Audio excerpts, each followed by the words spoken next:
Well, if you were staying on top of local headlines late last week, you likely recognize this man. His name is Christopher Prey, and he's accused of attempted murder. Last Wednesday, he managed to escape from the Oregon State Hospital, and the hunt for him lasted more than a day before he was found, stuck in mud in a North Portland pond. Court documents are giving us some new perspective on how this all unfolded, as Oregon State Police tell us they expect to release more details sometime this week. But let's go back to the beginning and walk through this ordeal with the details that we do know. Let's start back in early July, when Prey was causing problems in the Multnomah County Jail. This affidavit shows that Prey removed a piece of metal from a bench, and over the course of several days used that metal to scrape concrete away from the window frame in his cell. Well, that earned him a charge of criminal mischief. Prey has a history of violent crime: attempted aggravated murder, assault, firing a gun while robbing an auto parts store, and more.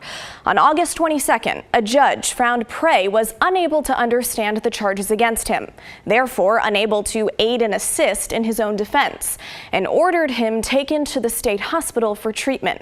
Another affidavit says that Prey was taken to the facility in Salem last Wednesday, August 30th, and at 6 p.m. on the same day he got there, Prey got into a fight with another patient and needed stitches. Now, despite the word hospital in the state hospital's name, apparently they don't give stitches there. So Prey was taken to a hospital in Salem, where he got stitches and an x-ray. At 10:40 that night, a state hospital employee driving Prey back to the facility parked at the entrance to help Prey re-enter the secure hospital. But when that person parked and got out, Prey somehow jumped into the driver's seat and took off while he was still shackled and handcuffed. Now, when we asked state police how that is possible while still shackled, they simply told us the restraints could be cut off or potentially broken if tools are used.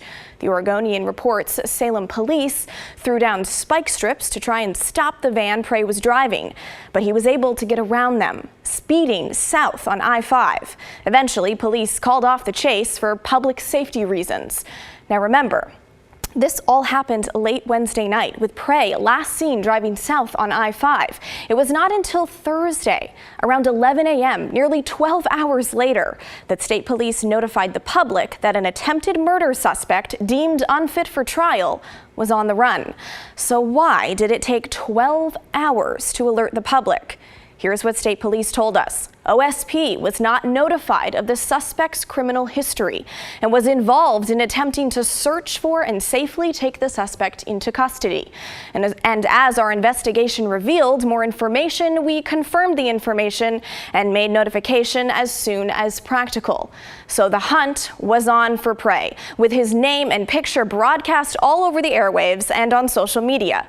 And even though state police said Prey has ties to the Portland metro area, there's just no way he could make it back to north to Portland without being spotted, right? Well, in what can only be described as an odd twist to this story, Prey did make it back up here, but Mother Nature held on to him for the authorities. Just after 8 o'clock Friday morning, Portland fire crews responded to North Force Avenue and North Victory Boulevard after someone called 911 to report a possible body in a muddy pond.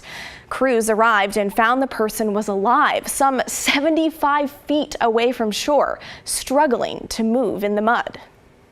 Not only was he up to his neck in this very thick mud, he was also in a semi-prone position, meaning face down almost. So his head was in danger of going into the mud and causing suffocation. Well, I've been on this job for 27 years, and I really can't recall the last time that I've heard of this happening. It's just crazy. So an hour later, the man was on solid ground and taken to Legacy Emmanuel Medical Center. He gave a fake name, but a hospital employee recognized him as Christopher Prey, and Portland police showed up to arrest him. He had apparently been stuck in the mud for 12 hours, meaning he got there Thursday evening. He did not say anything to firefighters about why he made his way into the pond in the first place. But what happened between his escape from the state hospital and his arrival to the muddy pond is still being investigated. Late Friday, state police told us the van that Prey escaped in has not been found, only adding to the mystery in this case. OSP told us they plan to release more information tomorrow, and we'll bring you that update as soon as we get it.